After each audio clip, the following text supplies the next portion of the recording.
What is a journeyman electrician? Electricians are essential in the installation and maintenance of electrical systems in both residential and commercial buildings. Journeyman electricians are the next level of electrician, having completed an apprenticeship and obtained experience in the trade. The median salary for a journeyman electrician is $54,000 with the potential to earn $75,000 or more with experience. The hourly wage for a journeyman electrician ranges from $25 to $50 depending on the skills and experience of the electrician. Many factors contribute to the salary of a journeyman electrician, including employment type, geographic area, and union or non-union affiliation. Employment type is a key factor in determining salary. Journeyman electricians employed by electrical contractors earn a higher wage than those employed by utility companies. To become a journeyman electrician in the United States, one must complete an apprenticeship program registered with the U.S.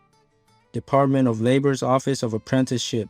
The program must consist of a minimum of 144 hours of classroom training and at least 2,000 hours of on-the-job training. The apprentice must also pass an electrical knowledge exam and a skills assessment. Overall, journeyman electrician salaries are relatively high compared to other professions. Many people enjoy the stability and generous salary that comes with this line of work. Electrician jobs are in high demand, making this a very lucrative career field.